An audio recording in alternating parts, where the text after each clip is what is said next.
Welcome to the Storytale Kingdom.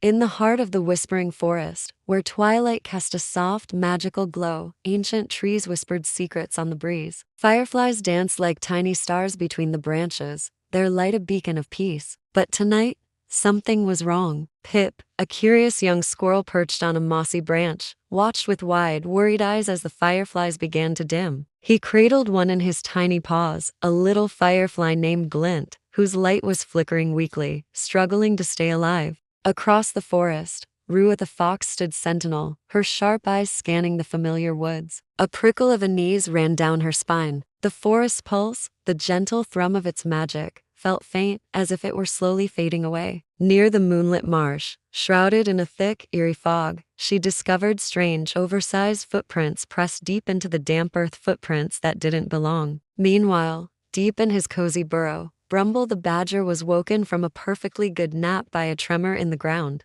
He emerged, grumbling, his face a mask of annoyance. But his irritation quickly turned to concern when he saw Pip rushing toward him, chattering frantically. Pip explained what was happening, his small voice trembling as he pointed to the darkening sky. The fireflies were going out. The three unlikely companions, Pip the squirrel, Rua the fox, and Brumble the badger, gathered beneath a giant, ancient oak whose bark glowed with a faint, silvery light. They looked down a familiar path, now unnervingly dim, where the few remaining fireflies struggled to keep their light. A trail of soft, golden dust, almost invisible, drifted through the air, leading them deeper into the woods. One by one, fireflies lost their glow mid-flight, their tiny bodies sinking slowly toward the forest floor. Pip's heart ached as he caught another falling friend in his paws, its light extinguished. Rua, with her keen senses, noticed something else. Mysterious scratches marred the bark of a nearby tree, glowing with a faint, sickly light. This was dark magic. Brumble,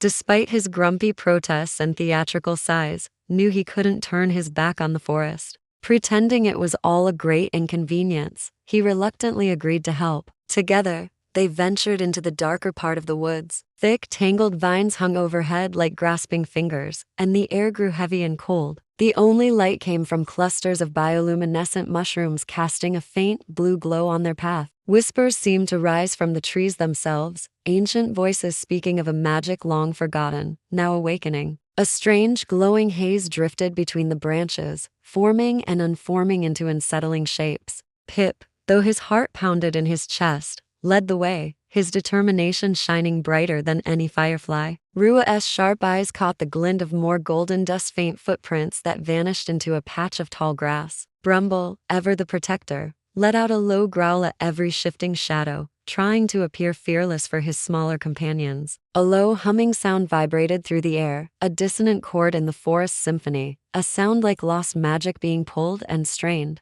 The few remaining fireflies, weak but resilient, formed a flickering trail, guiding them toward a hidden location. The path ended abruptly at a steep cliff face, covered in glowing moss that illuminated a secret, narrow path winding downwards. Holding their breath, the trio began to climb down the slippery moss-covered stones, the tension growing with every step. As they descended, a warm orange glow became visible, flickering from a hollow beneath the cliff. Inside the hollow, they found a small, hidden chamber. The walls were covered in ancient carvings that told a story. The fireflies were the lifeblood of the forest, their light the source of its magic. As if on cue, a sudden gust of wind swept through the hollow, extinguishing the last few glowing insects nearby. The darkness felt absolute. Pip held Glint close, whispering words of comfort, but the little firefly's glow was now barely a pinprick of light. Rua, sniffing the ground, discovered a set of cracked stones that seemed to form another hidden passage.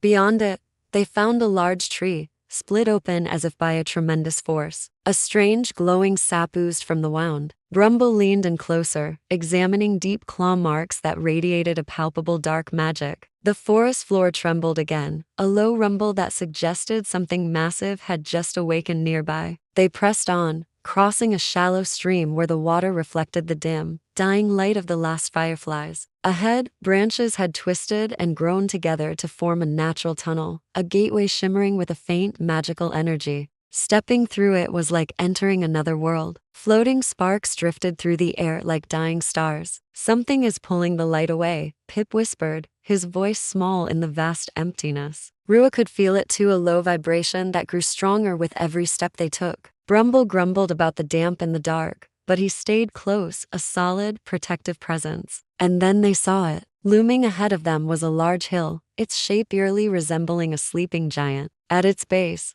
the mouth of a dark cavern pulsed with a faint, stolen glow. Thick, thorny vines wrapped around the entrance, throbbing with the light they had drained from the fireflies. With a shared look of resolve, the trio stepped inside. Shadows flickered across towering stone walls. The cavern was immense, filled with stone pillars carved with ancient insect symbols. A chilling breeze swept through the chamber, extinguishing the last vestiges of light their firefly friends had managed to hold onto. At the very center of the chamber, a monstrous form stirred. It was a massive stone moth, its wings slowly unfurling. As it awakened, it began to absorb the tiny sparks of light floating in the air, its body crackling with dark magic. Dozens of glass lanterns hung from roots in the ceiling, each one filled with the stolen, swirling light of countless fireflies. Pip shook with fear, but he refused to back down. This was the Shadow Moth, the creature from the ancient carvings. Rua's sharp eyes scanned the cavern and locked onto one lantern, larger and brighter than the rest. It pulsed with a powerful, concentrated energy. It had to be the source, the heart of the firefly life force. At the same time, Brumble sized up a heavy wooden beam propped against the cavern wall. He knew what he had to do. The Shadow Moth spread its wings, and a wave of absolute darkness washed over them. In that moment of despair, Glint, still cradled in Pip's paws, pulsed with a final, defiant flicker of light. It was all the courage Pip needed. He took a running leap, landing right on the monster's vast stony wing. Rua sprang into action, sprinting toward the main lantern, dodging falling rocks shaken loose by the moth's movement. Brumble threw his entire weight against the heavy wooden beam, straining with all his might to push it across the cavern entrance, sealing their enemy inside. The moth let out a piercing screech as Pip, a blur of fur and courage, scrambled across its back, distracting it with his quick, acrobatic movements. Rua reached the lantern, biting down hard on its metal handle and dragging it with all her strength across the rocky ground. Brumble gave one final, mighty shove, sending the beam crashing down, blocking the exit.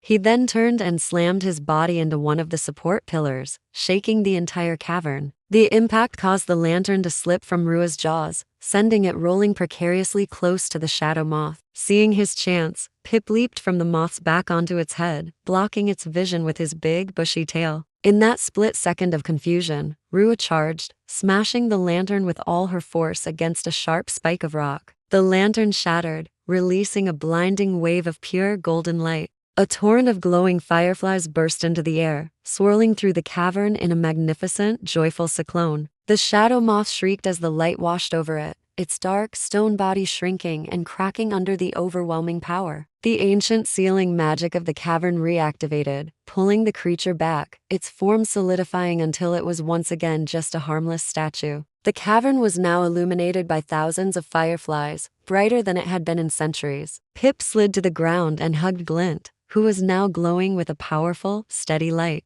Rua shook the dust from her fur, proud and exhausted. Brumble, trying his best to look unimpressed, turned away to hide a small smile. As the trio left the cavern, the fireflies formed a glowing archway to light their path. The moment they stepped outside, the entire forest lit up. Thousands upon thousands of fireflies rose into the twilight sky like a galaxy of tiny suns, dancing in a silent, brilliant celebration. From every corner of the woods, animals emerged to watch the breathtaking spectacle. The whispering forest was alive again, glowing more brilliantly than it had in 100 years. For the first time, Pip, Rua, and Brumble sat together not as strangers, but as friends, watching the sky. The fireflies swirled into beautiful patterns, forming ancient symbols of magic and renewal. Glint circled high above Pip's head, his light the brightest of them all. The forest was safe, its magic restored, all thanks to the courage of a small squirrel, a clever fox, and a grumpy but good-hearted badger. Together,